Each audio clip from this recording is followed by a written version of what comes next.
Bien, vamos a comenzar entonces a estudiar la dinámica del cuerpo rígido. Un cuerpo rígido se diferencia de un cuerpo puntual en el sentido de que un cuerpo rígido, además de trasladarse, puede rotar en torno de sí mismo. O sea que un cuerpo puntual solamente podía trasladarse, hacer un movimiento traslacional. Un cuerpo puntual no tiene sentido definir una rotación en torno de sí mismo porque es un punto.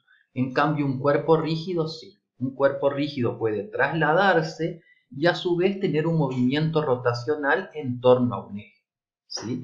Y vamos a definir nosotros operacionalmente qué es un cuerpo rígido. Un cuerpo rígido es un cuerpo que no se deforma, ¿sí? Y vamos a definir al cuerpo rígido ideal como aquel en el cual dos partículas cualesquiera pertenecientes a ese cuerpo siempre van a estar en la misma distancia. Con esto lo que estamos garantizando es que no haya deformación. Vean cómo esta definición ideal se aleja de lo que nosotros observamos en el mundo real, diríamos, ¿no? Porque en el mundo real las partículas que forman los cuerpos, que son átomos, tienen vibraciones, pueden producir fenómenos de dilatación, contracción por la temperatura, ¿no? El universo y los cuerpos no son fijos, diríamos, ¿no? Pero bueno, nosotros idealmente vamos a trabajar a nivel operacional con esta definición de cuerpo rígido. Entonces vamos a comenzar a definir alguna herramienta que nos permita describir la rotación del cuerpo, ¿sí? Como nosotros teníamos las fuerzas que producían aceleraciones y traslaciones, ahora vamos a tratar de definir una herramienta operacional que nos permita caracterizar las rotaciones de un cuerpo rígido. Vamos a definir entonces el torque o momento de una fuerza respecto a un punto O, ¿sí? Entonces, tenemos acá, por ejemplo, un cuerpo rígido, ¿sí? Un cuerpo rígido que puede girar en el plano XY, puede girar en este plano XY, alrededor del eje Z que pasa por el punto O, ¿sí? Entonces, este cuerpo puede girar en torno del plano XY. Acá hay un punto O en el cual podemos imaginar como que el cuerpo está clavado ahí en el punto O, ¿sí? Y puede girar en torno de ese punto. Y acá tenemos el eje de rotación Z. Vean que la rotación del cuerpo rígido se hace en un plano, en este caso el plano XY, y el eje de rotación pasa por el punto alrededor del cual se hace la rotación, el punto O, y es perpendicular al plano XY, ¿sí? Vean que en este caso, por ejemplo, si la rotación es en el sentido antihorario, ¿sí? El eje de rotación apunta hacia arriba por la regla de la mano derecha, ¿sí? O la regla del tirabuzón, ¿sí? En este caso la rotación es antihoraria, el eje de rotación apunta hacia arriba. Y este cuerpo va a tener una velocidad angular omega, que la velocidad angular omega también puede considerarse como vector con la misma dirección que el eje de rotación z. Bien, entonces tenemos este cuerpo rígido que puede girar alrededor del plano XY, alrededor del punto Z, alrededor del punto O con eje de rotación Z, y tenemos acá una fuerza F aplicada en este punto P, de esta forma como indica el gráfico. Tenemos la fuerza F aplicada en el punto P. La fuerza F también está en el plano XY, ¿sí? Entonces, vean que acá tenemos el punto P donde está aplicada la fuerza F y acá hay un vector que va del punto O respecto del cual nosotros calculamos el momento. El vector R va del punto O al punto P donde está aplicada la fuerza, ¿sí? Entonces, definimos el momento de la fuerza F respecto del punto O como el producto vectorial de R por F, ¿sí? Vean que acá tenemos un repasito, diríamos, de lo que es el producto vectorial, ¿sí? Si tengo un vector A y un vector por B, que forman un ángulo θ, el producto vectorial de A por B nos da un vector perpendicular a A y a B en la dirección y sentido dada por la regla de la mano derecha o regla del tirabuzón. Entonces, por ejemplo, A por B, hago girar A hacia B, regla de la mano derecha, A por B apunta hacia acá, hacia abajo, perpendicular al plano pi, donde están A y B. Y si hago B por A, tengo el vector que apunta hacia arriba, ¿sí? O sea que el producto vectorial de dos vectores es anticonmutativo. A por B es igual a menos B por A. Y el módulo del producto vectorial A por B es igual al módulo de A por el módulo de B por el seno del ángulo que forman A y B. Entonces, nosotros tenemos acá la definición operacional del momento, ¿sí? Y tenemos que el momento que hace la fuerza F aplicada en el punto P, el momento de F respecto de O, está dado por el producto vectorial de R por F. Producto vectorial de R por F. ¿Sí? Vean que R y F forman un ángulo θ. ¿Sí? Este θ es el ángulo que forman R y F. Acá está F y acá viene R, ¿no? Entonces, el módulo del momento que nosotros tenemos definido está dado por el módulo de R, por el módulo de F, por el seno del ángulo que forman R y F. ¿Sí? Vean que precisamente F por el seno de θ, si acá tenemos F por el seno de θ es la componente perpendicular al vector R. ¿Sí? Y F coseno de θ es una componente paralela a R. Vean que F seno de θ, o sea la componente de F perpendicular a R, es la que va a tender a producir la rotación alrededor del punto O. Es precisamente la componente de F que va a hacer momento. Entonces el módulo del momento lo podemos calcular como R por la componente de la fuerza perpendicular a R. ¿Sí? Este R se suele llamar brazo de palanca y Z es el eje de rotación. Ahora siempre hay que tener en cuenta, ahora que vamos a comenzar a estudiar las rotaciones, lo que es el eje Z de rotación, siempre tenerlo presente y esquematizado. ¿Sí? Entonces nosotros ya sabemos calcular operacionalmente el módulo del momento y a la dirección nosotros la sacamos fijando un sistema de referencia para los momentos. El momento puede ser positivo o negativo. Entonces, todas las fuerzas que tienden, por ejemplo, en un sistema de referencia, esto es arbitrario, ¿no? Todas las fuerzas que producen momento antihorario, le podemos decir que hacen momento positivo, y las fuerzas que hacen momento horario, podemos decir que producen un momento negativo. Este es como el sistema de referencia de los momentos, ¿sí? Pero no necesariamente tiene que ser este. Uno lo puede definir al revés o como quiera, de acuerdo al problema. ¿Sí? Entonces ya sabemos cómo calcular el momento y el signo, utilizando la referencia de los momentos. ¿Sí? Vean que precisamente si nosotros tenemos acá esta fuerza F aplicada ahí, la componente perpendicular a R es la que tiende a rotar acá, ¿no? La componente perpendicular a R es la que tiende a producir la rotación de este cuerpo alrededor del punto O en este eje de rotación. ¿Sí? Y en este caso va a producir una rotación antihoraria esa componente perpendicular a R. ¿Sí? O sea que en este caso el momento que va a producir esa fuerza con este sistema de referencia sería un momento positivo. Y vean cómo la componente paralela a R, paralela al brazo de palanca, no produce momento, simplemente lo tira para acá, diríamos, ¿no? No produce ninguna rotación. Bien, veamos como ejemplo el par de fuerza o cupla. ¿Sí? Tenemos acá, por ejemplo, una varilla de longitud L, ¿sí? Y hay aplicada dos fuerzas, iguales y opuestas en distintos puntos, ¿no? Una fuerza F para allá y una fuerza F de la misma magnitud, pero apuntando en sentido contrario. ¿Sí? Y acá tenemos el centro de la varilla de longitud L, el punto O, y si nosotros hacemos la sumatoria de fuerzas, nos va a dar 0, ¿sí? Sin embargo, vean cómo es este sistema.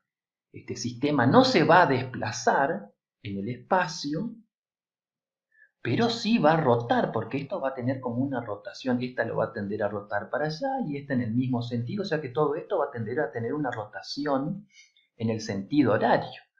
Vamos a calcular los momentos. Calculamos entonces los momentos respecto del punto O, ahí en el centro, ¿no? Y adoptamos la referencia de los momentos, por ejemplo, horario positivo y antihorario negativo. Entonces, vean que esta fuerza produce un momento. Imagino siempre, no voy a calcular momento respecto del punto O, imagino como que acá pongo un clavo y fijo ahí, ¿no? Y esto puede rotar alrededor del punto O. Vean que esta F va a producir un momento en el sentido,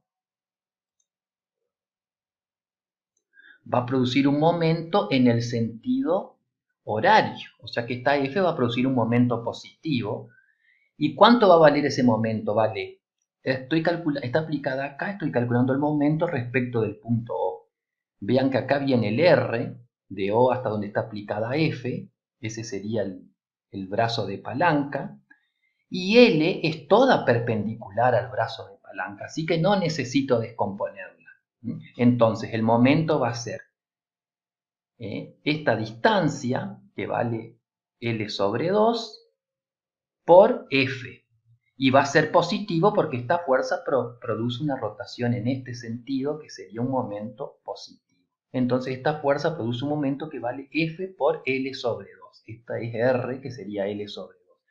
Calculo ahora el momento que produce esta fuerza. También es perpendicular a R, el brazo de palanca. Vean que acá viene de 0, a donde está aplicada F viene R, ¿sí? Y la distancia esta del brazo de palanca sería L sobre 2, y esta F también provoca un movimiento de rotación en el sentido horario, que acá lo llamamos positivo. O sea que esta F provoca un momento positivo, es toda perpendicular al brazo de palanca, no necesito descomponerla, y ese momento vale más F por L sobre 2, que es la distancia acá, ¿no? De O a donde está aplicada F. Sumo los momentos y me da distinto de 0. Me da F por L, me da una cantidad distinta de 0. O sea que acá en este sistema, la sumatoria de fuerzas es igual a 0, el sistema no se traslada, y la sumatoria de momentos es distinto de 0. Esto no quiere decir que el sistema está rotando. Entonces, la condición de equilibrio para un cuerpo rígido es que no se traslade y no rote.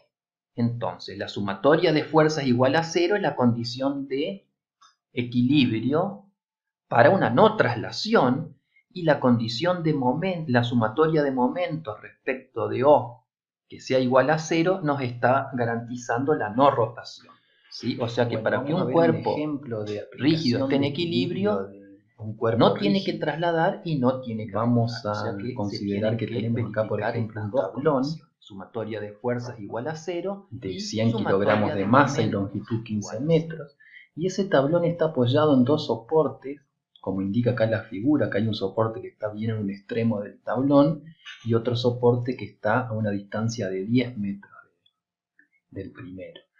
Y hay un hombre que tiene una masa de 70 kilogramos y comienza a caminar desde esta posición, comienza a caminar hacia la derecha, y nosotros queremos averiguar cuál es la distancia máxima que puede caminar ese hombre sin que el tablón comience a girar y a romper el equilibrio. Entonces nosotros queremos ver a ver hasta qué distancia acá puede caminar ese hombre. Veamos que nosotros vemos que cuando el hombre viene caminando por acá, no hay ningún problema. Pero una vez que pasa acá este punto O, donde está el punto de contacto del soporte con el tablón, ahí ya puede comenzar el tablón a girar alrededor de este punto. Entonces nosotros queremos averiguar precisamente esa distancia máxima máxima que puede caminar el hombre sin que el tablón gire respecto de este punto. Entonces nosotros vamos a analizar el equilibrio sobre el tablón. Entonces tenemos que identificar todas las fuerzas que están actuando sobre el tablón, ¿sí? Acá tenemos entonces esta fuerza normal 1, que es la fuerza que le hace este soporte al tablón. Esta es la fuerza que le hace el soporte 2, la normal 2. Acá aplicado en el centro de masas, o sea, una distancia de 7,5. El centro de masa del tablón va a estar bien en el punto de simetría. Y ahí va a estar aplicada la fuerza peso del tablón. Y acá va a haber una fuerza que el hombre le va a hacer al tablón.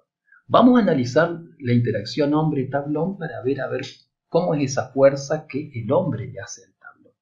Entonces tenemos acá un esquema, acá está el tablón, este es el hombre, y sobre el hombre está actuando la fuerza peso y la fuerza normal, que es la fuerza que el tablón le hace al hombre, ¿sí? Entonces vean que N es la fuerza que el tablón le hace al hombre. Entonces, principio de acción y reacción, el hombre le va a reaccionar ejerciéndole la fuerza N' al tablón. O sea que el tablón, debido al hombre, va a sufrir esa fuerza N'. Entonces, veamos cuánto vale esa fuerza N'. Vamos a plantear primero equilibrio sobre el hombre.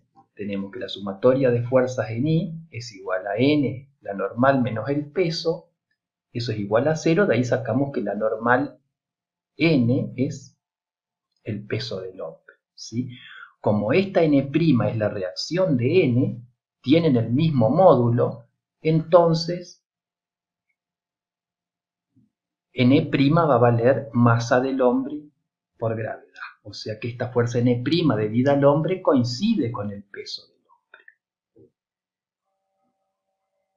Vamos a plantear entonces el equilibrio sobre el tablón. Trazamos un sistema de referencia IX para la sumatoria de fuerzas, y a los momentos los vamos a calcular. Siempre conviene calcular los momentos respecto del punto alrededor del cual se va a producir la rotación. Y en este sistema, acá está el punto O, que es el de respecto de donde se va a producir potencialmente la rotación si es que puede rotar, ¿no? Cuando el hombre supere esa distancia crítica. Y además necesitamos una referencia para los momentos.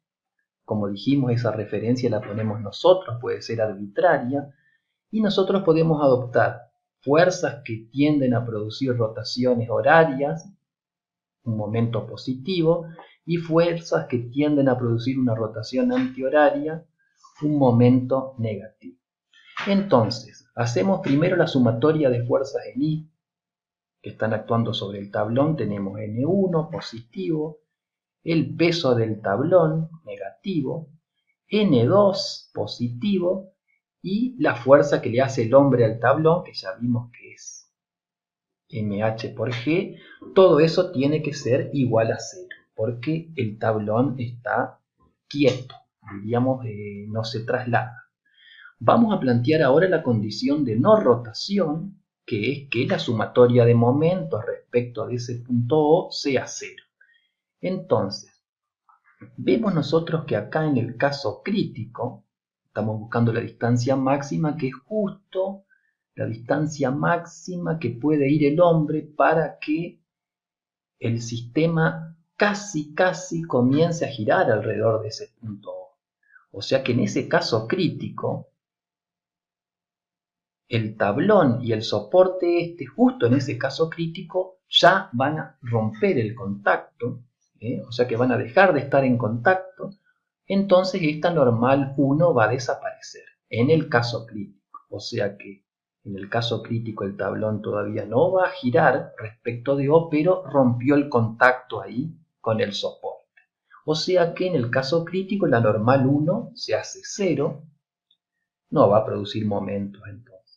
Entonces veamos las otras fuerzas. Acá tengo el peso del tablón, ¿sí? Y va a tender a producir un momento respecto del punto O, un momento negativo. porque va a producir una rotación en el sentido antihorario. Siempre para calcular los momentos nosotros hacemos como que ahí en el punto O hay como un clavo, entonces las fuerzas pueden hacer girar el sistema ahí en ese clavo que es como que permite que todo gire en torno de eso, digamos, ¿no? Entonces, esta fuerza va a producir un momento negativo, el punto O, y este es el punto donde está aplicado la fuerza, este sería el vector R, que sería el brazo de palanca, y vean que la fuerza es toda perpendicular a ese brazo de palanca, entonces no necesito descomponerla. Toda esa componente perpendicular es la que va a ser momento. Y el momento es negativo, vale la fuerza por la distancia que precisamente es 2,5 metros. ¿No? Son 10 metros menos esta distancia, que es justo la mitad del tablón 7,5, nos da 2,5 metros. Ya tenemos el momento que hace la fuerza peso del tablón que está aplicada en su centro de masa. La fuerza normal 2 no hace momento porque justo está aplicada en el punto O.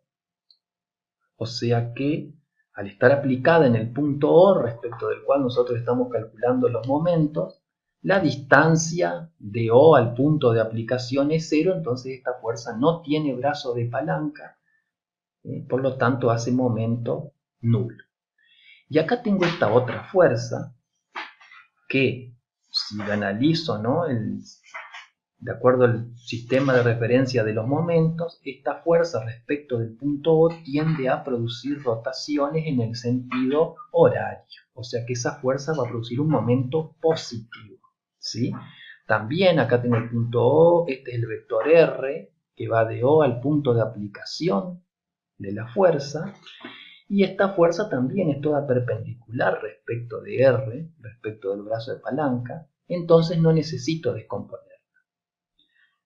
Y va a ser el momento positivo, y va a ser la fuerza por esta distancia de O a donde está aplicada la fuerza que precisamente no conozco, le voy a llamar D, que es esta distancia que está vinculada precisamente con la distancia máxima. Y esa suma de momentos tiene que ser igual a 0. ¿Sí? Y de acá puedo despejar precisamente D, yo conozco la masa del hombre, la masa del tablón, conozco G, puedo despejar D y me da que D vale 3,57 metros, o sea que 3,57 metros es la distancia de O. Esta es la distancia D. Sería la distancia de ese brazo de palanca en el caso crítico que produce esa fuerza, ¿no? Entonces, la distancia máxima que puede caminar el hombre para que el tablón no rote es entonces esta distancia que serían 10 metros más 3,57 me da 13,57 metros la distancia máxima, ¿sí? Entonces acá tenemos un caso de cómo aplicar la condición de equilibrio para un cuerpo rígido y en precisamente cómo trabajar con los momentos, ¿no? Los momentos siempre deben ser calculados respecto de un punto y es fundamental entonces identificar la fuerza, que la fuerza que produce momento tiene que ser toda perpendicular a R, el brazo de palanca que va precisamente de el punto O donde estoy calculando el momento al punto de aplicación de la fuerza.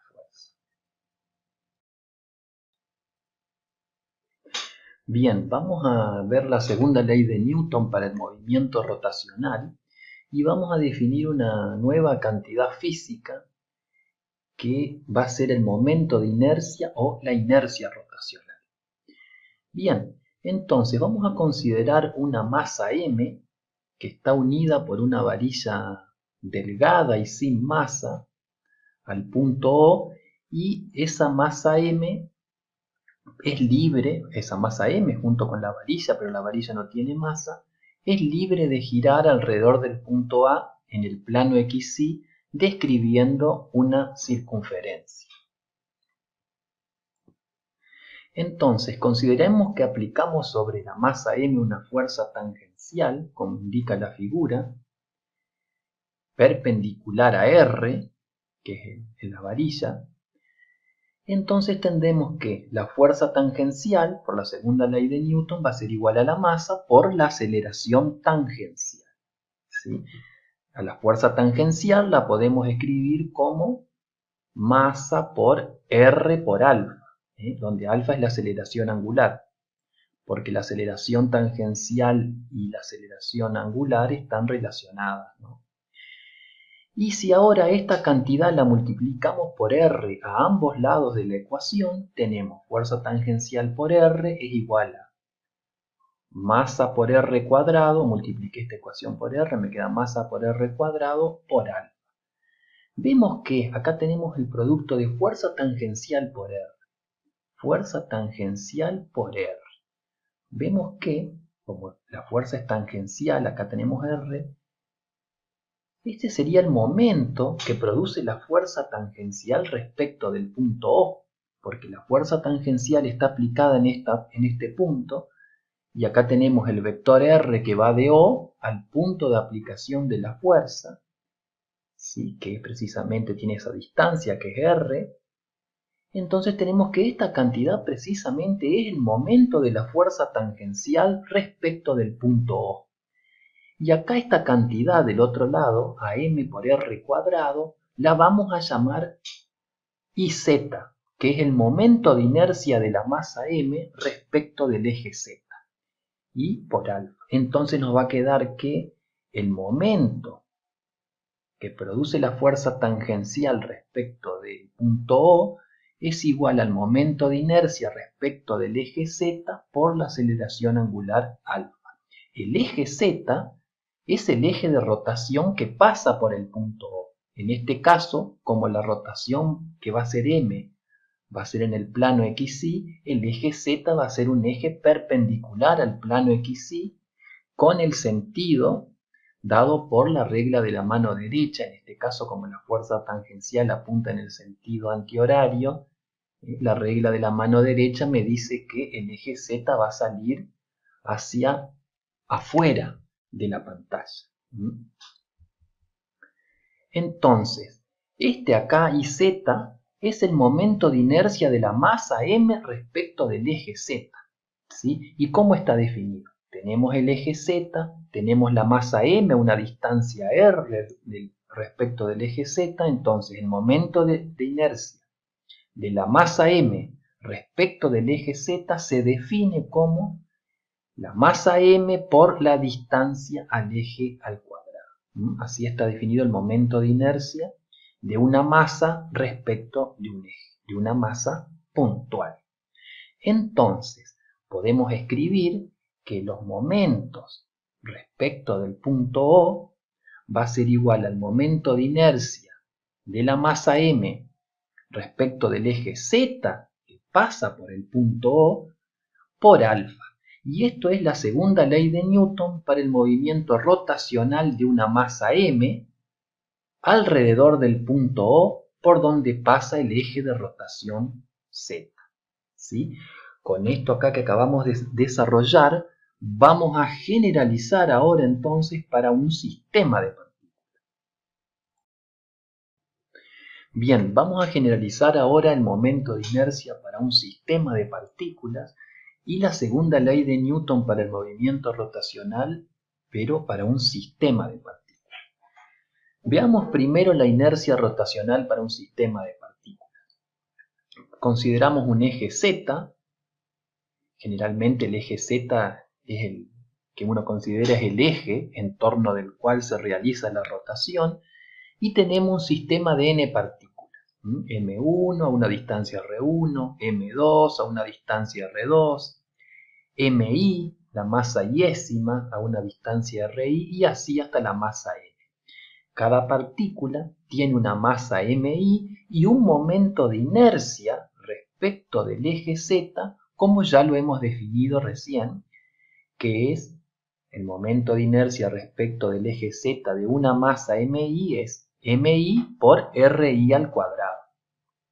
¿Sí? Esto es lo que acabamos de ver recién en el audiovisual anterior, el momento de inercia para una masa. Ahora vamos a definir el momento de inercia respecto del eje Z para el sistema de partículas como IZ, que va a ser la suma de los momentos de inercia de cada una de las partículas. Entonces va a ser la suma de el momento de inercia respecto del eje Z de cada MI. ¿Sí? Y eso podemos reemplazar por lo que es el momento de inercia respecto de cada MI y vamos a tener que el momento de inercia del sistema de partículas es igual a la suma de las masas I por la distancia I al cuadrado. Vean que cada distancia de la masa al eje es la distancia que definimos acá, no es la distancia más corta, que le llamamos en este caso RI. Entonces tenemos así definido el momento de inercia rotacional para el sistema de partículas respecto del eje Z. Generalizamos entonces la segunda ley de Newton para el movimiento rotacional de un sistema de partículas. Tenemos acá entonces el eje Z, el sistema de n partículas, M1 a una distancia R1 de Z, MI a una distancia RI de Z, y cada una de las partículas que forman este sistema puede rotar alrededor del eje Z con una velocidad angular omega. Es como que todo el sistema de partículas rota alrededor del eje Z con una velocidad angular omega. O sea que cada partícula, independientemente de la distancia al eje que se encuentre, va a rotar con la misma velocidad omega. Y cada partícula entonces de masa MI va a girar alrededor del eje Z con una velocidad angular omega I, que es la misma omega del sistema, pero va a tener una velocidad tangencial BI que va a ser omega por RI. O sea que, como RI sí va a cambiar, la velocidad tangencial de cada una de las partículas componentes del sistema va a depender de la distancia al eje Z. Omega va a ser común para todas las partículas, pero la velocidad tangencial de cada una de las partículas va a depender de la distancia al eje. Entonces, generalizamos la segunda ley de Newton para el movimiento rotacional de un sistema de partículas alrededor del eje Z que pasa por un punto O como la sumatoria de momentos externos al sistema respecto del punto O es igual a el momento de inercia del sistema respecto del eje Z por alfa, donde alfa es la aceleración angular del sistema. Y este IZ es la inercia rotacional de todo el sistema que estamos considerando. Vean que es fundamental que este eje Z está coordinado con el punto O respecto del cual nosotros calculamos los momentos. O es el punto respecto del cual se calculan los momentos y por ese punto O pasa el eje Z, que es el eje de rotación, respecto del cual nosotros calculamos I, el momento de inercia o la inercia rotacional. Vean que para un torque externo aplicado, cuanto mayor sea el momento de inercia rotacional del sistema, voy a tener una aceleración angular menor. ¿Sí? O sea que para un mismo torque,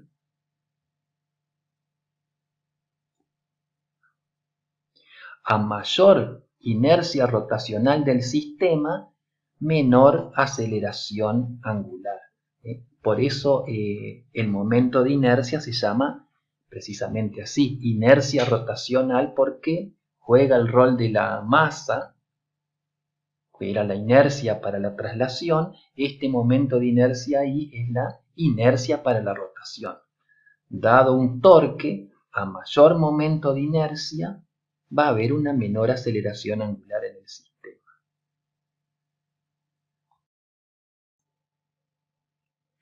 Hemos visto que el momento de inercia rotacional respecto de un eje Z depende precisamente del eje Z respecto del cual uno se lo calcula, porque como hay que sumar las masas por la distancia al eje Z al cuadrado, masa por distancia al eje Z al cuadrado, masa por distancia al eje Z al cuadrado, dependiendo de dónde esté ubicado el eje Z, voy a tener distintos momentos de inercia, ¿sí? Entonces, dado un sistema de n partículas, nosotros nos preguntamos, ¿cuál será el eje paralelo al eje Z que haga mínimo el momento de inercia? O sea que tenemos un sistema de partículas, tenemos un eje Z y queremos buscar un eje paralelo al eje Z que haga mínimo el momento de inercia. La respuesta a esa pregunta la da el teorema de Steiner de los ejes paralelos, ¿sí?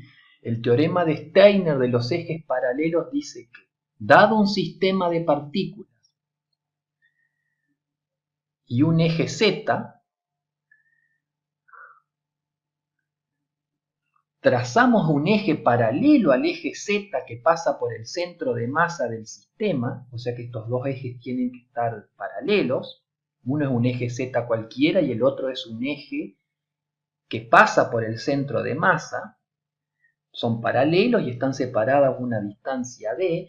El teorema de Steiner nos dice que el momento de inercia de este eje Z y el momento de inercia respecto de ese eje que pasa por el centro de masa y paralelo al eje Z están relacionados por esta expresión. O sea que el momento de inercia respecto del eje Z es el momento de inercia respecto del eje que pasa por el centro de masa y es paralelo al eje Z más m por d cuadrado, donde m es la masa total del sistema y d es la distancia que separa a los dos ejes. Acá es al cuadrado, ¿no?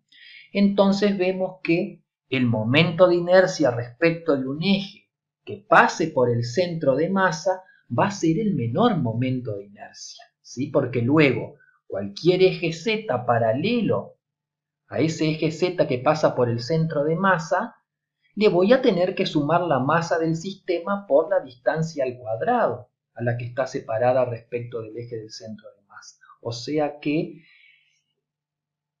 el momento de inercia respecto de un eje que pasa por el centro de masa va a ser el momento de inercia menor. Ese es un teorema muy importante, que es el teorema de Steiner de los ejes paralelos. Esta demostración del teorema de Steiner es básicamente geométrica y está realizada en todos los libros de texto que ustedes tienen, que ya se los hemos pasado por el internet. Esto es muy importante porque nosotros hemos visto que la inercia rotacional tenía que ver precisamente con la resistencia a producir rotaciones, ¿no? La resistencia del sistema a producir rotaciones. Cuando mayor momento de inercia, más cuesta hacer rotar el sistema. Entonces, por lo que vemos acá, lo más fácil para hacer rotar un sistema es hacerlo rotar respecto de un eje que pasa por el centro de masa, porque precisamente ese va a ser el momento de inercia menor. Entonces, dado un sistema, lo más fácil para hacerlo rotar es respecto de un eje que pasa por el centro de masa, porque es el que tiene momento de inercia menor, según lo que acabamos de ver en el teorema de Steiner. Bueno, vamos a ver un ejemplo de cómo trabajar con la segunda ley de Newton para el movimiento rotacional de un sistema de partículas. Y vamos a considerar un sistema de partículas unidas por varillas delgadas sin masa. Entonces tenemos 4 masas, M1, M2, M3 y M4, cada masa con estos valores. Y esas 4 masas están unidas por estas 4 varillas, formando este rectángulo. Estas son las varillas. Estas dos varillas tienen 1 metro y estas dos varillas tienen 2 metros. Y el sistema, o sea, estas 4 masas unidas por esas 4 varillas, están en el plano XY. O sea que todo esto es el plano XY. Acá en esta masa M3 está aplicada una fuerza que también está en el plano XY, que forma un ángulo de 40 grados con esta varilla. Y la fuerza es de 20 newton. Y a nosotros nos piden primero determinar el momento de inercia alrededor de cada punto de los 4 ejes que son perpendiculares al plano XY y que pasa por cada una de las partículas. O sea que si todo este sistema está en el plano XY, los ejes perpendiculares van a salir o van a entrar sobre este plano y entonces nos piden calcular el momento de inercia de un eje perpendicular a este plano XY que pasa por M4, el momento de inercia respecto de un eje perpendicular al plano XY que pasa por M3 y así, ¿no? Acá, por ejemplo, vamos a necesitar calcular el momento de inercia respecto de un eje perpendicular al plano XY y que pasa por M1. Entonces vamos a calcular esos 4 momentos de inercia, que pasa por M1, que pasa por M2, por M3 y por M4, y vamos a compararlos a ver cuánto vale. Recordemos que el momento de inercia de un sistema de partículas era la suma del momento de inercia de cada una de las partículas respecto del eje Z, y eso lo escribiríamos como masa I por RI al cuadrado, donde RI es la distancia de cada masa, de la masa I al eje Z. Entonces, primeramente, vamos a considerar el momento de inercia respecto de un eje que pasa por M1. O sea que acá estaría el eje Z perpendicular a este plano XY y pasa por M1. Entonces, por definición, aplico la definición del momento de inercia de un sistema de partículas, voy a tener la masa M1 por la distancia al eje, en este caso como el eje pasa por M1, vale 0. Acá tengo la masa de M1 por la distancia al eje que vale 0. Más la masa M2 por la distancia al eje, que acá en este caso vale 1 al cuadrado, 1 metro al cuadrado, más la masa M3 por la distancia al eje, que pasa por M1, la distancia al eje, es toda esta diagonal del cuadrado, que la tengo que calcular por el teorema de Pitágoras, que sería la raíz cuadrada de este lado, que vale 2, más este sería 2 por 2, 4, más 1, 5, raíz cuadrada de 5 vale esta distancia por el teorema de Pitágoras, ¿sí? Entonces esto sería 3, la masa M3 por la distancia a ese eje, que sería raíz de 5, más la masa M4, que sería 4 kilogramos por la distancia al eje que pasa por M1, que sería 2 al cuadrado, y ahí hago toda esta cuenta y me va a dar 32 kilogramos metros cuadrados, ¿sí? Vean que este es el momento de inercia respecto del eje que pasa por M1 de M1, que vale 0. Este es el momento de inercia respecto del eje que pasa por M1 de M2. Este es el momento de inercia respecto del eje que pasa por M1 de M3. Y así este es el de M4. Entonces hago ese cálculo para los otros ejes también. El momento de inercia ahora de ese sistema, pero respecto de un eje que pasa por M2. Hago el cálculo, tengo que calcular siempre ahora las distancias de la masa a un eje que pasa por M2, perpendicular a este plano, ¿no? Hago el cálculo y me da 34 kilogramos metros cuadrados. Así con M3 hago lo mismo, ahora considero el eje acá, entonces las distancias, tengo cuidado al calcularlas, me da 18 kilogramos metros cuadrados, y así cuando hago el cálculo por el eje que pasa por M4, el momento de inercia por el eje que pasa por M4, obtengo 16 kilogramos metros cuadrados. Vean entonces cómo el momento de inercia me da bien diferente para los distintos ejes, que respecto del cual nosotros lo calculamos, ¿sí? Entonces, lo más difícil de hacer rotar el sistema es respecto de un eje que pasa por M1, porque es el que tiene mayor inercia rotacional. Más fácil es hacer rotar este sistema respecto de un eje que pasa por M4, porque es el que tiene menor momento de inercia rotacional. Ahora me piden calcular la aceleración angular alfa si el sistema es libre de girar alrededor de un eje perpendicular al plano XY y que pasa por M4. O sea, acá tengo esta fuerza que está actuando sobre este sistema de 4 masas unidas por esas varillas delgadas y sin masa, y el sistema es libre de girar respecto del punto que pasa acá por la masa M4. ¿Sí? Entonces, yo para calcular la aceleración angular tengo que aplicar la segunda ley de Newton para el sistema de partículas. ¿Sí? Para eso tengo que definir una referencia de los momentos.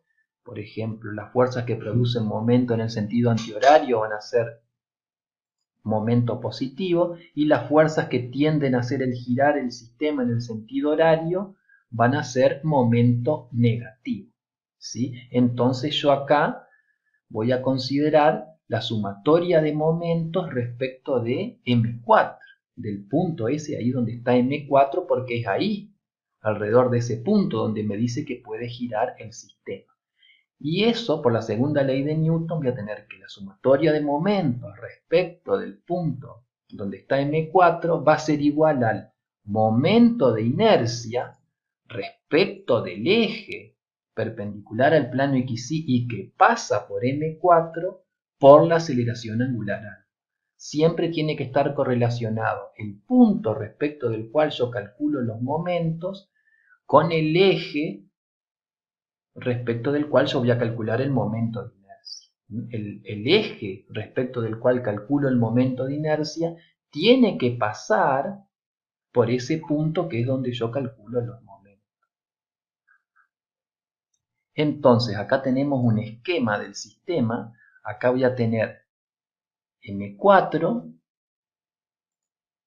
y la fuerza F que está aplicada en ese punto P, que está a una distancia de 1 metro de M4, formando un ángulo de 40 grados.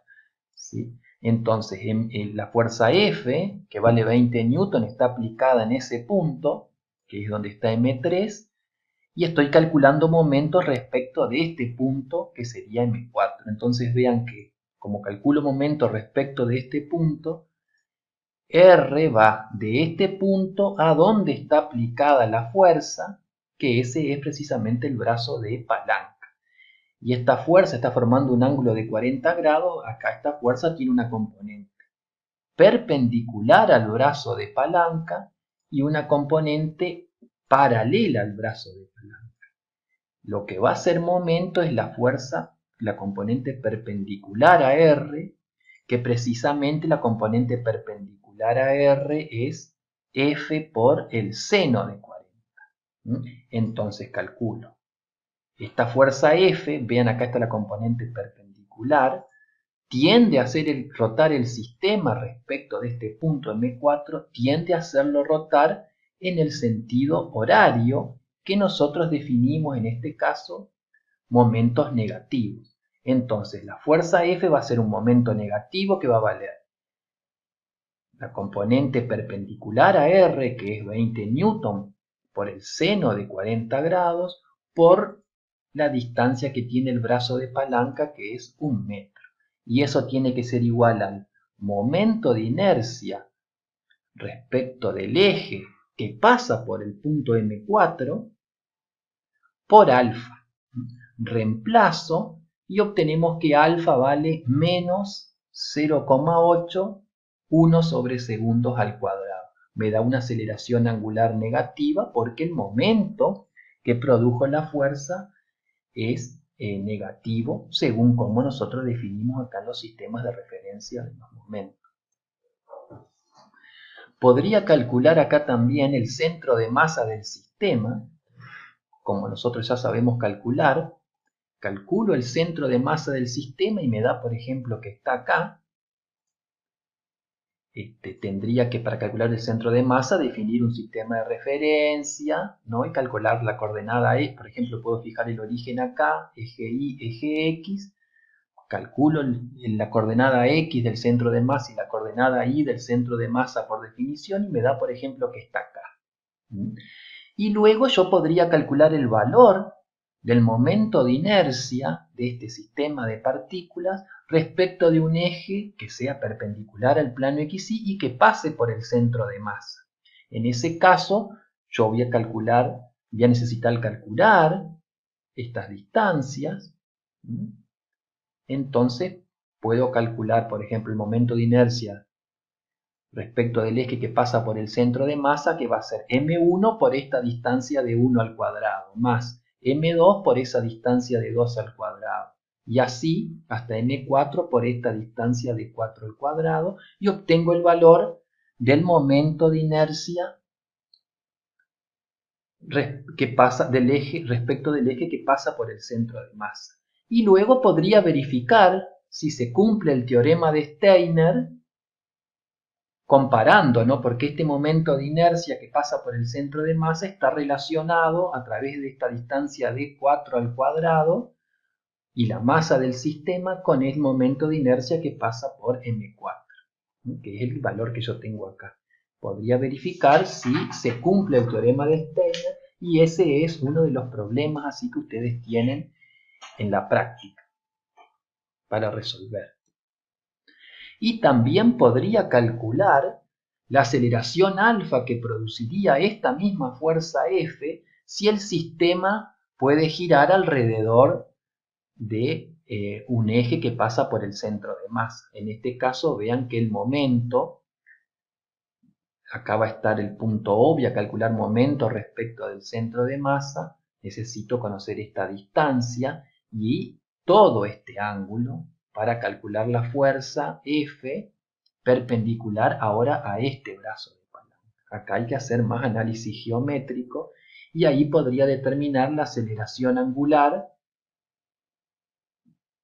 que produce la fuerza F cuando el sistema gira alrededor del centro de masa. Esa aceleración angular seguro que va a ser mayor que esta, pues el momento de inercia respecto de un eje que pasa por el centro de masa es el menor. Entonces es el que tiene menos inercia rotacional, o sea que tendrá una aceleración angular mayor.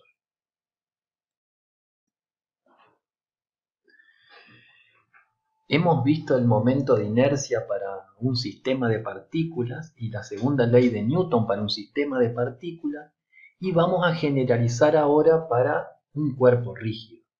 Un cuerpo rígido lo podemos considerar como que está constituido por un continuo de partículas. Entonces, si nosotros teníamos definido el momento de inercia para un sistema discreto de partículas, un sistema discreto significa que nosotros lo podemos numerar, donde este n es finito.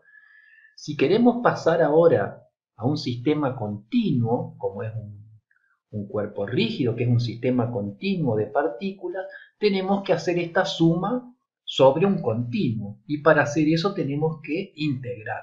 Entonces, si este es el momento de inercia para un sistema de partículas, para el cuerpo rígido el momento de inercia va a ser la integral de r cuadrado por diferencial de masa. Es muy importante acá ver si el sistema es homogéneo, o sea, si tiene una densidad constante, porque vean que la densidad es diferencial de masa sobre diferencial de volumen. Entonces en ese caso nosotros podemos expresar el diferencial de masa como la densidad por el diferencial de volumen. Y entonces, si la densidad es uniforme, es constante, puede salir afuera de la integral, y nosotros resolveríamos esta integral para los distintos diferenciales de volumen de acuerdo al cuerpo rígido que tengamos. Este cálculo está hecho en los libros, sobre todo para las geometrías más interesantes, como una vara, por ejemplo, una placa rectangular con estas dimensiones, acá tenemos un aro o un cilindro hueco, un cilindro sólido, un cilindro hueco, una esfera sólida, una esfera de un cascarón, diríamos una esfera hueca de pared delgada. Y también nos está indicando acá, para estas geometrías más clásicas, los ejes respecto del cual está calculado el momento de inercia, porque el momento de inercia depende de un eje. ¿sí? Entonces acá tenemos, por ejemplo, una varilla delgada y así para las distintas geometrías, ¿no?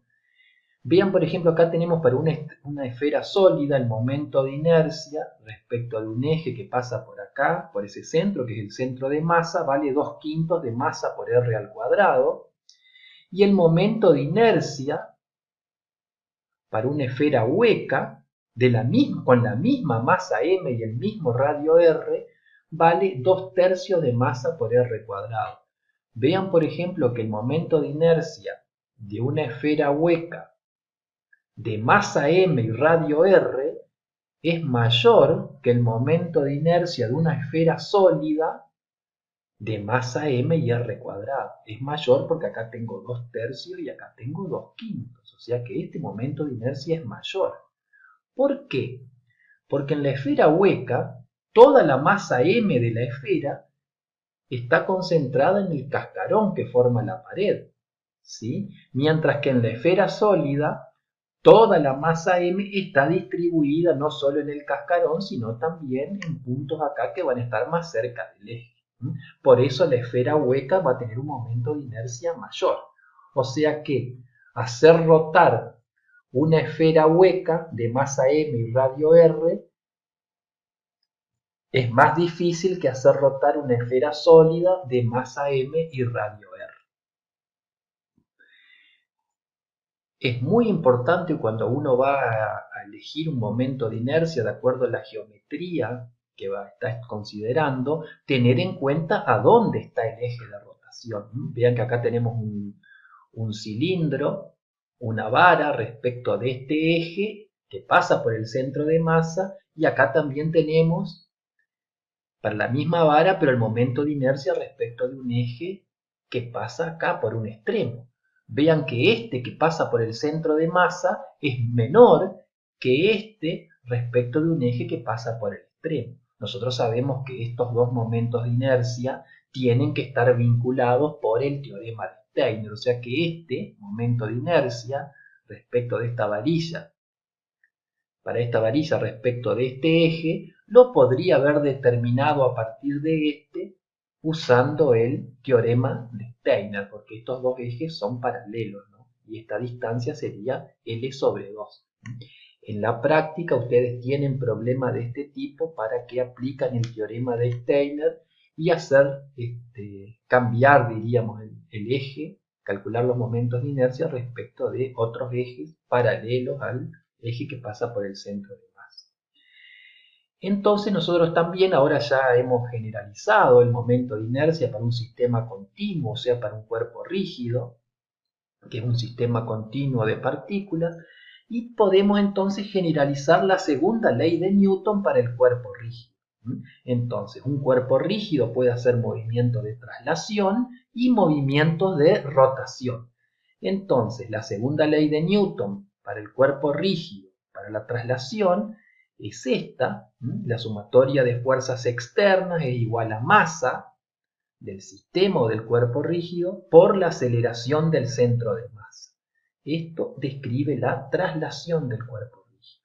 Y la sumatoria de momentos externos respecto del punto O, que va a ser igual al momento de inercia respecto del eje de rotación Z que pasa por el punto O, por la aceleración angular alfa del cuerpo que va a tener el cuerpo rígido.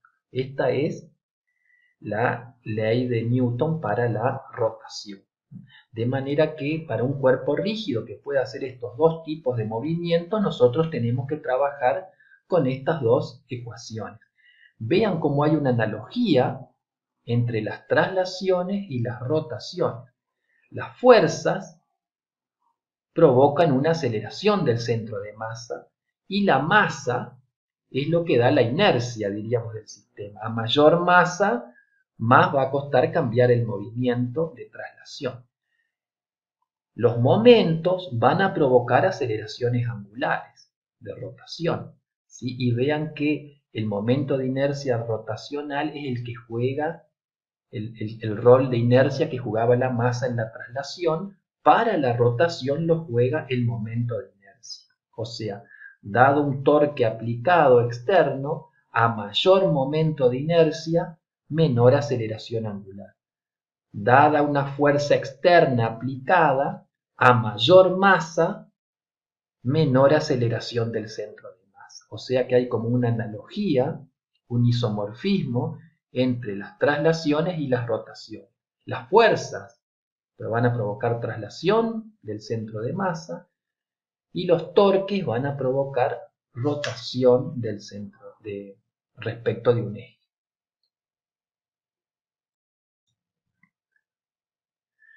Vamos a ver un ejemplo entonces de cómo trabajar con la dinámica de cuerpos rígidos en un problema que ya hemos resuelto que tenemos acá un plano inclinado, una polea y dos cuerpos que están conectados por una soga, sin masa inextensible, pero ahora vamos a considerar que la polea tiene masa y radio R. O sea que la polea al tener masa va a tener inercia y nosotros le vamos a tener que aplicar las leyes de Newton también.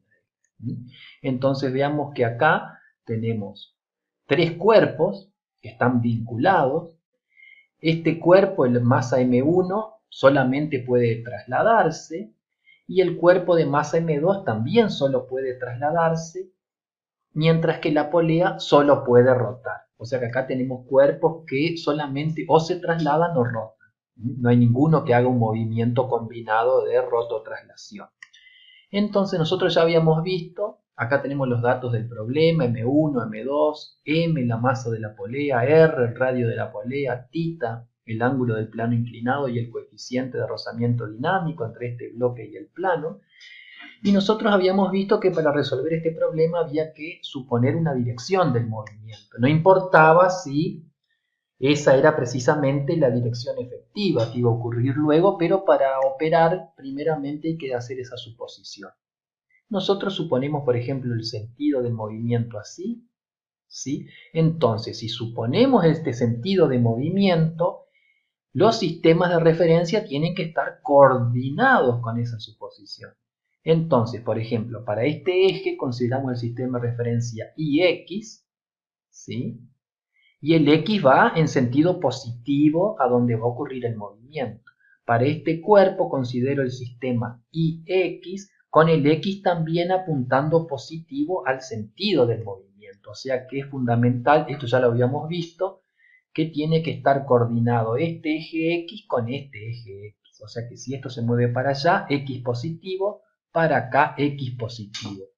Y eso también tiene que estar coordinado con el movimiento de la polea. La polea puede girar en sentido horario o antihorario. Como nosotros consideramos movimiento en esta dirección y positivo para el eje X y positivo para el eje X, la polea, el movimiento en esta dirección, o sea en el sentido horario, va a tener que ser un torque positivo, ¿sí? Entonces, eso tiene que estar coordinado y es fundamental. Entonces, consideramos una cuerda sin masa, o sea que la cuerda no tiene inercia, no hay que aplicarle las leyes de Newton a la cuerda, y además una cuerda inextensible. Nosotros ya analizamos que al ser la cuerda inextensible, la aceleración del cuerpo 1 va a ser la misma en magnitud que la aceleración del cuerpo 2 y le vamos a llamar A. Esto nosotros ya lo hemos analizado. Y consideramos a su vez que la cuerda no desliza en la polea. O sea que el movimiento de la cuerda está coordinado con el giro de la polea, como si fuera una cadena y un plato en una bicicleta. El movimiento de la cadena está coordinado con la rotación del plato. Entonces veamos que si esta polea gira un ángulo diferencial θ, un ángulo delta θ, va a estar vinculado con un arco delta S que va a ser el mismo con este espacio acá que recorre la soga. O sea que el delta S vinculado al ángulo que cambia la polea está vinculado con este delta S que va a estar vinculado con el movimiento traslacional de M2 o de M1. Entonces nosotros teníamos la relación entre arco y ángulo, esta relación que ya es conocida. Entonces el diferencial S es R por diferencial θ, divido por por diferencial de tiempo a ambos miembros. R es constante, lo saco afuera de la derivada y me queda que el diferencial S es R por diferencial θ respecto del tiempo. El diferencial S respecto del tiempo es un diferencial de espacio respecto del tiempo, está vinculado con la velocidad tangencial. Y diferencial θ respecto de t es omega, la velocidad angular. Entonces tengo que la velocidad lineal de este cuerpo va a estar relacionado con el omega de la polea, porque la cuerda no desliza sobre la polea, van a estar relacionados por esta expresión. Si derivo respecto del tiempo esta igualdad, derivo respecto del tiempo ambos miembros, R sale afuera, la derivada de v respecto del tiempo es la aceleración tangencial, la derivada de omega respecto del tiempo es la aceleración angular alfa, y tengo que la aceleración lineal A que va a tener el sistema está vinculada con la aceleración angular de la polea a través de esta expresión. Esta es la condición de que la cuerda no deslice o patine en la polea. Entonces, con una cuerda que no desliza en la polea, voy a tener que las relaciones tangenciales o lineales va a estar relacionada con la aceleración angular de la polea. Entonces, para resolver el problema, en cada cuerpo, tengo 3 cuerpos, en cada cuerpo hago un esquema de las fuerzas actuando. Sobre el cuerpo M1 tengo la normal, si supongo movimiento en esta dirección tengo la fuerza de roce dinámica, el peso y la tensión. Acá yo a priori no sé si las tensiones a este lado y a este lado van a ser las mismas. Si bien la cuerda es la misma, yo no sé si las tensiones a ambos lados acá van a ser iguales, entonces las vamos a llamar T1 y T2. ¿Sí? Entonces acá tengo las fuerzas que están actuando sobre M1, acá tengo las fuerzas que están actuando sobre M2 y sobre la polea está actuando T1, está actuando T2, la polea también tiene un peso acá aplicado en su centro de masa y acá está el soporte que la sostiene, que evidentemente va a tener que contrarrestar para equilibrar todas las fuerzas que están actuando sobre la polea. O sea que la sumatoria de fuerzas actuando sobre la polea tiene que ser 0 porque la polea no se traslada. La polea solo rota. Bien, entonces planteamos las leyes de Newton en cada cuerpo con masa, prestando atención al sistema de referencia, ¿no?, de lo que hablamos.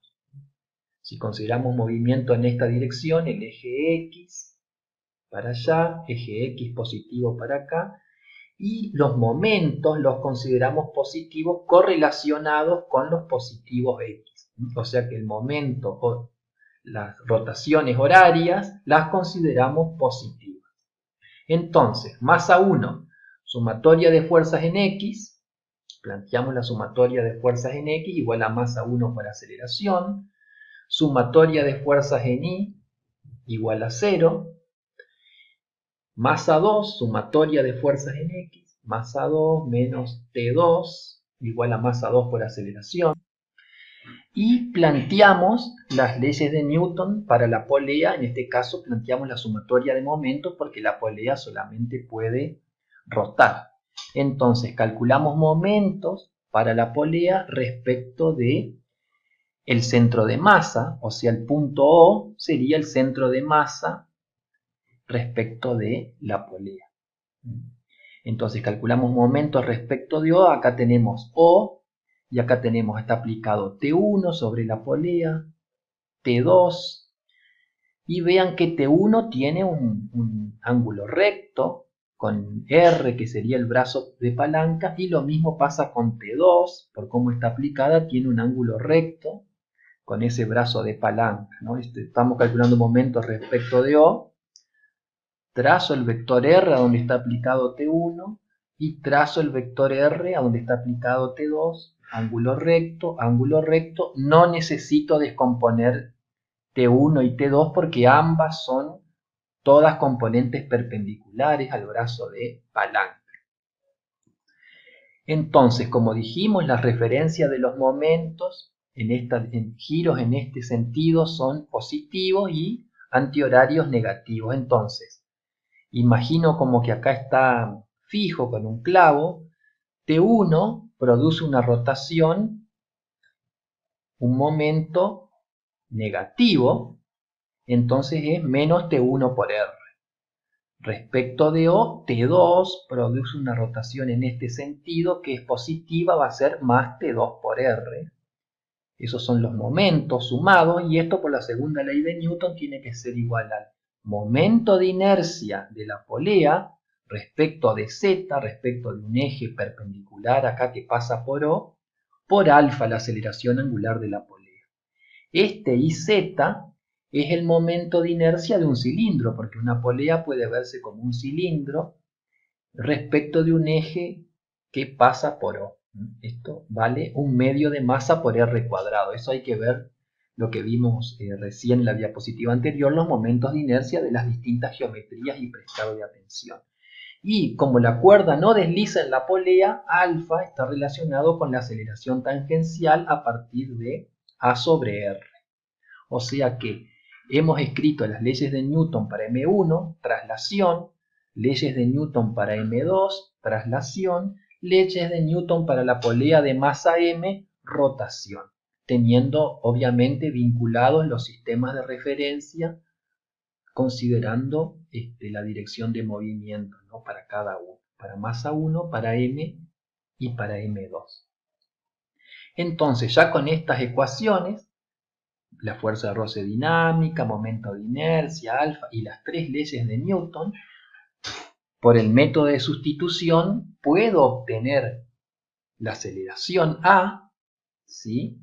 Tengo la aceleración A en función de los datos, ¿sí? Y veo que si toda esta cantidad que está entre paréntesis es positiva, la aceleración A va a ser positiva y efectivamente se va a mover en la dirección que nosotros hemos supuesto. Si esta cantidad que está entre paréntesis es negativa, significa que el movimiento es en el eje, en la dirección contraria. Usando alfa igual a A sobre R, obtengo alfa, ¿no? O sea que utilizo el valor de A y lo divido por R, tengo la aceleración angular en la polea. Vean además que de acá ya vemos de que T1, la tensión T1 y la tensión T2 tienen que ser diferentes para que la polea rote. Si la tensión a este lado de la cuerda es la misma que la tensión a este lado, la polea no va a rotar. Entonces nosotros ya vemos acá una diferencia con el problema que habíamos visto antes en dinámica cuando la polea no tiene masa. En este caso vemos que las tensiones, si bien la cuerda es la misma, las tensiones a ambos lados tienen que ser diferentes para que la polea rote alrededor de este punto. Y además vemos que estas fuerzas, si rota en el sentido horario, la tensión T2 tiene que ser mayor que la tensión T1. Vean que en este caso, por cómo está aplicada T2 y cómo está aplicada T1, no hubo necesidad de descomponerlas en componente perpendicular a R, porque acá ya todo era perpendicular y lo mismo acá, ¿no? Eso hay que analizarlo a través de un esquema como el que hemos realizado nosotros.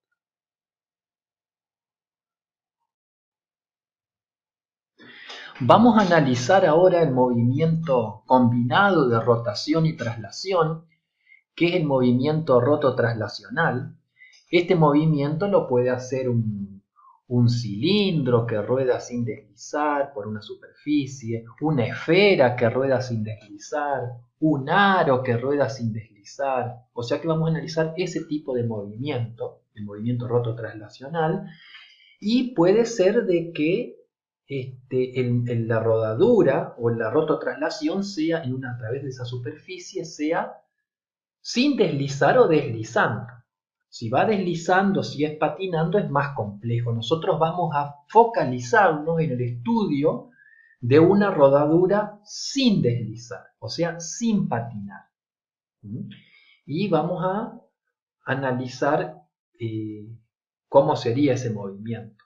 Entonces, vamos a considerar a la rototraslación, o sea que acá vamos a tener una esfera, o un cilindro, o un aro, cualquier cosa que pueda rodar. vamos a considerar al movimiento de rototraslación como la suma de una traslación pura más una rotación pura. Eso nos va a dar como resultado una rototraslación pura. Entonces acá esquematizamos la superficie sobre la cual el cuerpo rígido va a rodar, y acá tenemos, por ejemplo, para la traslación pura, el cuerpo no rota, solo se traslada, y vemos acá que cada punto, acá tenemos el centro de masa, se traslada con la velocidad del centro de masa, este punto se va a trasladar también con la velocidad del centro de masa, y este punto en contacto con la superficie, en una traslación pura, se va a trasladar también con la misma velocidad del centro de masa. O sea, en una traslación pura, cualquier punto perteneciente al cuerpo se traslada con la velocidad del centro de masa. Cuando analizamos una rotación pura, acá el centro de masa no se mueve, tiene velocidad cero porque la rotación se hace alrededor del centro de masa. El centro de masa no se mueve, está quieto. Un punto acá arriba tiene una velocidad que va a estar dada por omega por r. O sea que acá va a tener una velocidad tangencial que va a ser omega por r, porque nosotros vimos que las cantidades lineales y angulares están relacionadas. Entonces un punto acá arriba va a tener una velocidad omega por r en aquella dirección, y un punto acá en contacto con la superficie va a tener una velocidad que va a ser omega por r también, pero menos, porque apunta en la dirección contraria. Entonces, si la rototraslación es la combinación de la traslación pura más la rotación pura, nosotros sumamos estos dos movimientos y vamos a tener en el centro de masa, yo voy a sumar las velocidades y vamos a tener que el centro de masa en una rototraslación pura se va a mover con la velocidad del centro de masa, porque tengo que sumar esta velocidad más esta. O sea que el centro de masa se mueve, como es de esperar, con la velocidad del centro de masa. En el punto de contacto, experimentalmente se ve que la velocidad es cero en este punto. ¿Por qué decimos que se ve experimentalmente que la velocidad en el punto de contacto es cero?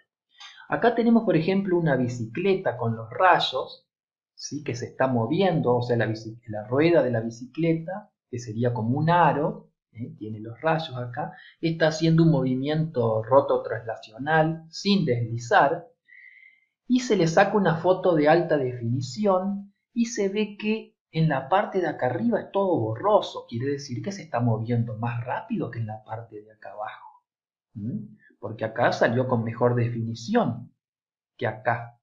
Y si uno analiza este punto acá, es como que sale con mucha definición, y esto está sugiriendo que la velocidad acá en este punto en contacto es como que es la menor, ¿sí? Y si nosotros ponemos luces acá, por ejemplo ponemos una luz en el centro de masa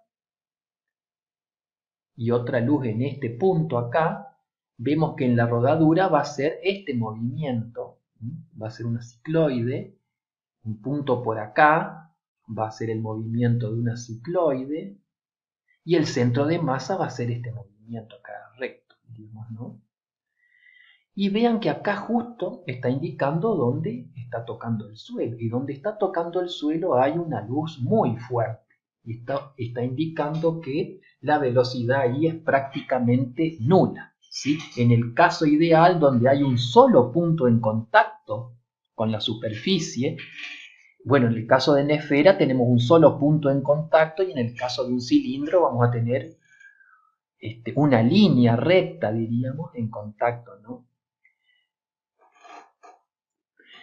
En el caso ideal, entonces, de que acá haya solo un punto, si es una esfera, o una línea de puntos, si es un cilindro, en contacto con la superficie, ahí la velocidad en ese punto de contacto es cero, ¿sí? O sea que en una rodadura sin deslizar, en el punto de contacto, no hay desplazamiento relativo entre las superficies, ¿sí? Entonces acá la velocidad en este punto en contacto, en una rototraslación pura, es cero.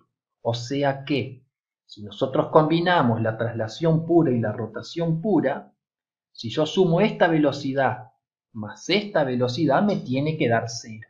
De donde sacamos que la velocidad del centro de masas es igual a omega por r. Y eso es la condición de una rodadura sin deslizar.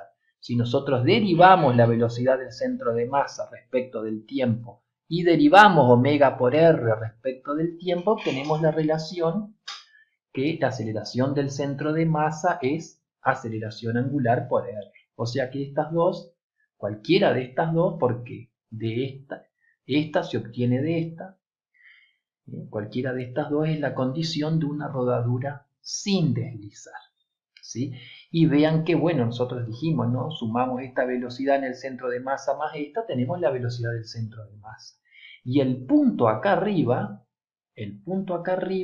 es el que se mueve más rápido, porque sumamos la velocidad en ese punto para la traslación pura, la velocidad en este punto para la rotación pura, que en el caso de una rodadura sin deslizar, este omega por r es la velocidad del centro de masa, tenemos que el punto de arriba se mueve en ese instante, con 2 veces la velocidad del centro de masa.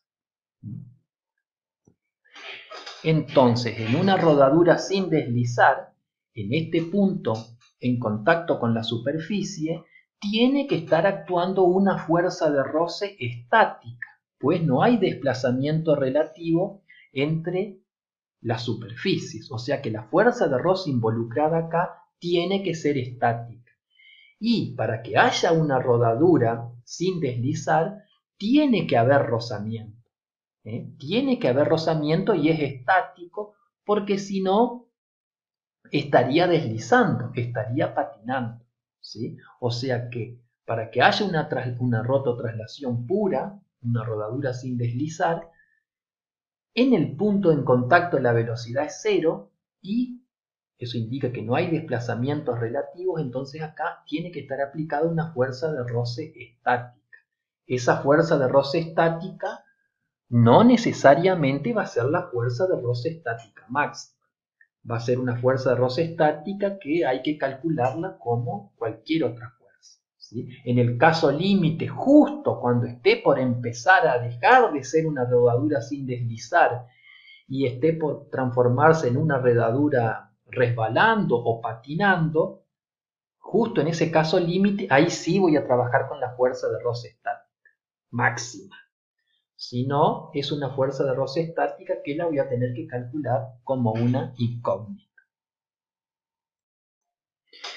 Consideremos el análisis de un cuerpo que sube y baja por un plano inclinado rugoso, rodando sin deslizar. O sea que este movimiento lo puede hacer un aro, una esfera, un cilindro. Nosotros vamos a considerar un cilindro de masa m y radio r, que inicialmente está girando con una velocidad angular omega 0, es colocado en la superficie del plano, él está girando inicialmente con la velocidad angular omega 0, es colocado en contacto con la superficie del plano y comienza a ascender en una rodadura sin deslizar. Va a ascender, va a llegar hasta un punto en que se va a detener y luego va a volver a descender. ¿Sí? Y nosotros queremos analizar qué es lo que sucede al ascenso y al descenso. Al ascenso vemos que las fuerzas que están actuando son el peso, la normal, el peso aplicado en el centro de masa, la normal aplicada en el punto en contacto, ¿sí? Como es una rodadura sin deslizar, el punto en contacto con la superficie no tiene desplazamiento relativo, o sea que en este punto de la esfera en contacto con la superficie no hay desplazamiento relativo entre ese punto de la esfera y la superficie, entonces ahí la velocidad en ese instante en contacto es 0, entonces la fuerza de roce que está actuando en ese punto es una fuerza de roce estática, ¿sí? Porque no hay desplazamiento relativo de la superficie. Si bien el cuerpo se está moviendo, pero en ese instante que está en contacto no hay desplazamiento relativo, entonces la fuerza de roce es estática. ¿Sí? Y esa fuerza de roce estática vamos a analizarla vemos que acá está ascendiendo, entonces tiene una velocidad angular en esa dirección, diríamos, y esa velocidad angular a medida que asciende se hace cada vez menor hasta que acá en este punto se hace cero. Acá donde se detiene esa velocidad angular se hace cero, o sea que esta omega cero con la que comenzó el movimiento se hace cada vez más débil, ¿sí? Si nosotros vemos que o sea que hay una desaceleración angular, porque esta omega cero va decreciendo, o sea que hay una aceleración angular contraria que está haciendo descender esta omega. Nosotros sabemos que las aceleraciones angulares son producidas por los momentos. Acá la rotación se hace alrededor del punto O, que es el centro de masa, y nosotros vemos que la fuerza peso no produce momento, porque está aplicada ahí en el punto O, en el centro de masa, y la fuerza normal tampoco produce momento respecto del centro de masa, porque vean, la fuerza normal está aplicada en este punto, y si yo trazo el brazo de palanca de O al punto donde está aplicada la fuerza normal, es un vector paralelo a la fuerza normal, o sea que la normal no tiene componente perpendicular al brazo de palanca, no hace momento. La fuerza peso no hace momento porque está aplicada en el punto O respecto del cual se produce la rotación y respecto del cual estamos calculando los momentos. Y la fuerza de roce estática sí va a producir momento respecto del centro de masas. Y vean que la fuerza de roce estática es toda perpendicular, porque está aplicada ahí hacia la superficie, y tiene que apuntar para arriba.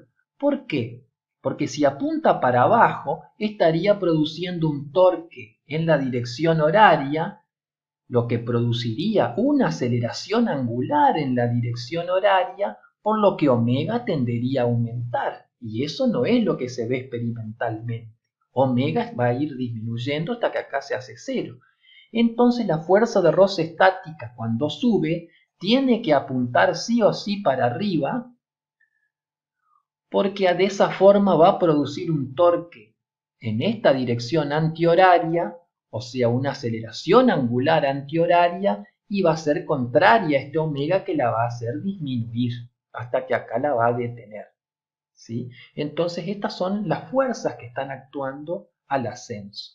Si vemos al descenso, una vez que llega acá, seguro que va a comenzar a moverse. Una vez que llega y se detiene acá, siempre va a comenzar a rodar. ¿Sí? Una vez que llega al punto máximo, va a comenzar a descender y ahí empieza a partir de una velocidad angular cero, empieza a aumentar la velocidad angular hasta que llega acá al punto con la velocidad angular máxima. ¿Sí? Y la velocidad angular es en este sentido, o sea que de nuevo analizamos las fuerzas actuando. La normal no produce momento, la fuerza peso no produce momento. La fuerza de roce estática tiene que actuar también para arriba en el descenso. ¿Por qué? Porque si actúa para abajo, acá lo frenaría, produciría un torque contrario a esta omega que va aumentando, la haría disminuir. Entonces acá también tiene que apuntar en el descenso para arriba, de esa forma produce un torque en el sentido antihorario y haría aumentar omega, lo hace aumentar de 0 hasta, porque la dirección es en este sentido, hasta acá que va a tomar su valor máximo. ¿Sí? O sea que nosotros tenemos que al descenso, las fuerzas que actúan son las mismas que al ascenso. Entonces, si las mismas fuerzas actúan al ascenso y al descenso, la aceleración al ascenso y al descenso van a ser las mismas. ¿Sí? Y las aceleraciones resultantes al ascenso va a apuntar contrario acá al eje X y acá también contrario al eje X. ¿Sí? Porque siempre va a tener una aceleración en el sentido contrario al eje X. Acá va a ir disminuyendo la velocidad cuando sube y acá cuando baja va a ir aumentando la velocidad. ¿Por qué? Porque la aceleración del centro de masa siempre es contraria al eje X acá y contraria al eje X acá y valen lo mismo porque son las mismas fuerzas que están actuando.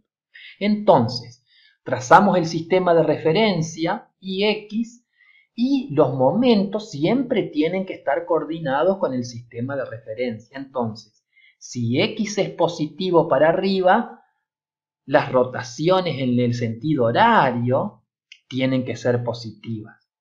Acá también el sistema de referencia X es positivo para arriba, entonces las rotaciones horarias tienen que estar coordinadas, tiene que ser positiva y las antihorarias negativas. Porque las rotaciones horarias indicarían que avanza en el sentido X positivo, por eso tiene que estar coordinado. Si no se coordina bien, el problema no se puede resolver porque las ecuaciones entran en contradicción, o sea que tiene que estar bien coordinado el eje X con lo que yo tome positivo de momento. Si es positivo el eje X para arriba, rotaciones horarias tienen que ser positivas. Entonces, planteamos las leyes de Newton al ascenso. La sumatoria de fuerzas en X va a ser fuerza de roce estática, no es la fuerza de roce estática máxima, sino que es una fuerza de roce estática que no conozco, es positiva, menos la componente X del peso del cilindro, que es mg seno de tita, va a tener que ser igual a la masa por la aceleración del centro de masa. Sumatoria de fuerzas en X, ley de Newton para la traslación, masa por aceleración del centro de masa. Sumatoria de fuerzas en Y, la normal menos la componente en Y del peso es igual a 0, y calculo la sumatoria de momentos respecto del punto O, que es el centro de masa, que es, y me guío por la referencia de los momentos. La única fuerza que va a producir momento es la fuerza de roce estática y va a producir un momento negativo. ¿Por qué? La fuerza de roce estática, imagino que acá está clavado, tiende a rotar, a hacer rotar el cuerpo en la dirección antihoraria, produce un momento negativo. Entonces calculo el momento, este es el brazo de palanca, la fuerza de roce estática es toda perpendicular al brazo de palanca, tengo menos fuerza de roce estática por R es igual al momento de inercia del cilindro respecto del eje Z que pasa por ahí por el centro de masa por alfa. Entonces, considero a su vez que es una rodadura sin deslizar, entonces este alfa está relacionado con la aceleración del centro de masa sobre R, que es la condición de rodadura sin deslizar. Resuelvo el sistema de ecuaciones y obtengo que la aceleración del centro de masas es menos 2/3 por g seno de tita. Resolviendo este sistema, puedo reemplazar alfa y coloco acá el valor de la aceleración del centro de masa que obtuve y me da también que es negativo, está bien, porque la aceleración angular es negativa, hace decrecer omega, ¿sí? Y a su vez también la velocidad del centro de masa es negativa, la aceleración del centro de masa es negativa porque también va decreciendo acá la velocidad, ¿sí? Y reemplazo, acá utilizo esta ecuación y obtengo la fuerza de roce estática, este valor 1/3 de mg seno de tita. Entonces nosotros, si hacemos lo mismo para el descenso, vamos a obtener los mismos valores porque tenemos las mismas fuerzas, o sea que la aceleración tanto al ascenso como al descenso van a ser las mismas. Esto no pasaba en el problema que tuvieron en la dinámica, en la práctica anterior que vimos de dinámica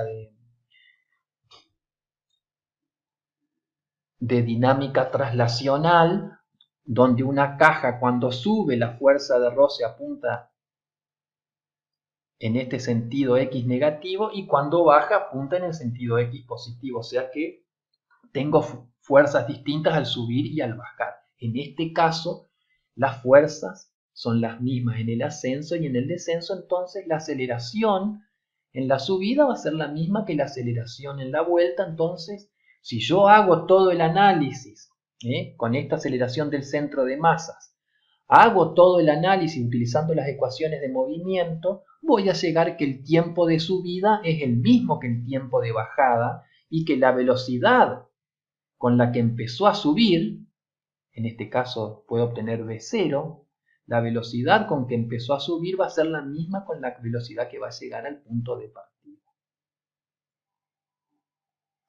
Vean que acá todo este análisis lo hicimos para un cilindro. ¿En qué se diferenciaría si en vez de un cilindro tuviera una esfera? Y se diferenciaría en el valor del momento de inercia. No es lo mismo el momento de inercia de una esfera que el de un cilindro. O si tuviera un aro, ¿sí? Tendría que buscar el momento de inercia del aro. O si tuviera una esfera hueca, tengo que considerar acá el momento de inercia de una esfera hueca. Entonces acá voy a tener distintos resultados, por más que tengan la misma masa, según el cuerpo que yo tenga acá que esté rodando. Es fundamental la concordancia entre el sistema de referencia, el eje X positivo para allá, el momento positivo en esa rodadura horaria, ¿no? Entonces nosotros ahí obtenemos una congruencia entre la aceleración, acá la aceleración del centro de masa negativa, arriba también es negativa porque la fuerza resultante va a apuntar para arriba, y la aceleración angular, como utilizo esta relación, va a ser negativa también porque la aceleración del centro de masa es negativa. Entonces acá vean que omega, que es positiva para allá, como la aceleración angular es negativa, se va haciendo cada vez menos positiva hasta que se hace cero acá. Y cuando desciende tengo lo mismo, la aceleración angular es negativa. Entonces, omega, que es cero acá, empieza a crecer pero con valor negativo cada vez más alto porque tengo una aceleración angular negativa que está dada por el torque que produce la fuerza de roce estática, que en este caso le favorece a esa velocidad angular negativa porque es en esta dirección. Es lo que ocurre contrario al ascenso, que la va frenando. Acá la va acelerando. Vamos a analizar ahora el ángulo crítico que tiene que tener un plano inclinado para que se produzca una rodadura sin deslizar. Vamos a considerar, por ejemplo, un cilindro de masa m y radio r, y es claro que para que haya una rodadura sin deslizar tiene que haber rugosidad entre ambas superficies, tiene que haber rozamiento, o sea que las superficies tienen que ser rugosas, porque precisamente es la fuerza de roce estática la que va a producir los momentos para que se produzca la rototraslación sin deslizar. Porque si empieza a patinar, ahí ya el punto en contacto no va a estar en reposo. Cuando empieza a patinar, por ejemplo, que esto se mueve sin avanzar, o se mueve de una forma que no está correlacionada con el avance, este punto en contacto no va a tener una velocidad cero, o sea que ahí sí va a haber desplazamiento relativo entre las superficies, y ahí voy a tener una fuerza de roce dinámica actuando. Pero en el caso de una rodadura sin deslizar, eso no ocurre. Y acá en este punto la velocidad es cero, por lo tanto va a haber actuando una fuerza de roce estática. Es claro que si este ángulo θ del plano inclinado es un ángulo pequeño, es más fácil de que haya una rodadura sin deslizar. Ahora, si este ángulo del plano inclinado comienza a crecer y el plano inclinado comienza a ser cada vez más empinado, va a llegar un momento en que esta rodadura sin deslizar se va a transformar en una rodadura patinando o en una rodadura con deslizamiento, ¿sí? Entonces a nosotros nos preguntan, dado por ejemplo en este caso un cilindro de masa m y radio r que desciende por un plano inclinado rugoso con coeficiente de fricción estática mu estática, nos preguntan cuál es el ángulo crítico máximo, o sea, cuál es este ángulo máximo para el cual el cilindro rueda sin deslizar. O sea que tengo que buscar un ángulo crítico justo a partir del cual, si yo estoy un poquito más arriba de este ángulo crítico, acá comienza a patinar. O sea que como estoy en un caso crítico, ahí sí la fuerza de roce estática va a ser la fuerza de roce estática máxima. No como en el caso anterior que no estábamos en un caso crítico, entonces era la fuerza de roce estática y tuvimos que calcularla como otra fuerza. Acá en este caso no, porque estamos en un ángulo crítico a partir del cual justo un poquito más, un infinitésimo más grande que ese ángulo crítico, acá comienza a patinar. Entonces, en un caso crítico, acá está actuando la fuerza de roce estática máxima. Bien, entonces, vamos a analizar el problema. Tenemos que trazar un sistema de referencia. Eje X, si el eje X está apuntando para arriba, toda rotación a favor del eje X, o sea, toda rotación horaria, en sentido horario, tiene que ser positivo. O sea, este positivo de la rotación horaria y el eje X positivo hacia arriba tiene que estar correlacionado. Sí, tiene que estar correlacionado. Si yo hubiese tomado el eje X positivo hacia abajo, la rotación antihoraria tendría que haber sido positiva. Pero en este caso trazamos el eje X hacia arriba, entonces la rotación horaria para los momentos tiene que ser positiva. O sea, este positivo, esta rotación en este sentido, tiene que estar correlacionada con él. Bien, entonces tenemos el caso crítico y entonces la fuerza de roce actuando va a ser la fuerza de roce estática máxima, ¿sí? Ya habíamos analizado cómo eran las fuerzas en este caso, ¿no? La fuerza de roce siempre va a apuntar hacia arriba, ascienda o descienda, apunta hacia arriba, ya analizamos por qué. La normal no produce momento, la fuerza peso tampoco produce momento porque está aplicada en el centro de masa, y la fuerza de roce produce el momento precisamente que es el que le permite rodar. Sin fuerza de roce no voy a tener rodadura porque nadie le va a producir momento. Entonces planteamos las leyes de Newton. Sumatoria de fuerzas en X, traslación en el eje X, tengo las fuerzas actuando en el eje X, igual a masa por la aceleración del centro de masa, sumatoria de fuerzas en el eje Y igual a 0, ¿sí? Y ahora hago la sumatoria de momentos respecto del punto O.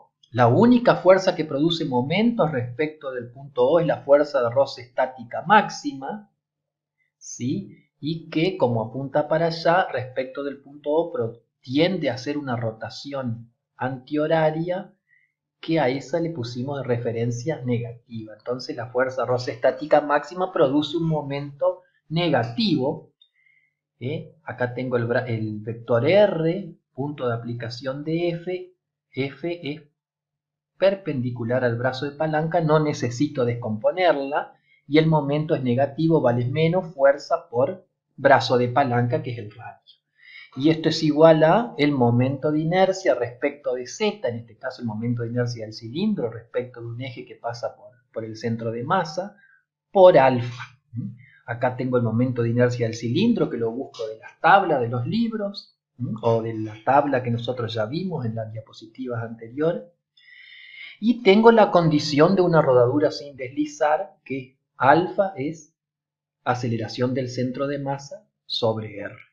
Y como estoy trabajando en un caso crítico, la fuerza de roce estática máxima la puedo escribir ahí sí como mu estático por la normal, que va a ser mu estático por mg coseno de tita, porque la normal la obtengo de acá. ¿Sí? Entonces, acá lo que me interesa despejar es el ángulo tita crítico, esa sería mi incógnita, ¿no? Trabajando con las ecuaciones de movimiento, tengo que tangente de tita crítico va a ser 3 mu estático, o sea que tita crítico es el arco tangente de 3 mu estático. De ahí vemos que si el ángulo tita del plano inclinado es mayor que este tita crítico, el cilindro va a comenzar a rodar patinando o deslizando. Y ahí ya no voy a tener más una fuerza de roce estática, sino voy a tener una fuerza de roce dinámica. Vean que este análisis lo hemos realizado para un cilindro de masa m y radio r. En el caso de una esfera de masa m y radio r, el análisis es el mismo, solo que acá va a cambiar el momento de inercia y va a tener que ser el momento de inercia de la esfera o del cuerpo rodando que nosotros estemos estudiando. Entonces, como moraleja, para la rototraslación pura, escribimos las leyes de Newton de la traslación y las leyes de Newton de la rotación, ¿sí? Y fundamental hacer la concordancia del sistema de referencias, ¿no? Eje X positivo para allá, momento positivo en el sentido horario. O sea que esta rotación horaria está coordinada con el eje X positivo para allá porque la rotación horaria avanza en el sentido del eje X positivo. Eso es fundamental que esté coordinado porque si no se genera contradicción entre las ecuaciones y dan signos que no corresponden. Otra cosa fundamental es que para que se produzca una rodadura sin deslizar, tiene que haber una fuerza de roce estática, acá aplicada en este punto. En hielo no se puede dar una rodadura sin deslizar porque no hay rozamiento o hay un rozamiento despreciable, entonces va a patinar siempre. Tienen que ser superficies rugosas y acá va a estar involucrada entonces una fuerza de roce estática y que no necesariamente va a ser máxima. Acá en este caso, porque estábamos buscando un caso crítico, fue la fuerza de roce estática máxima. Si no es una fuerza de roce estática y vamos a tener que calcularla como cualquier otra fuerza.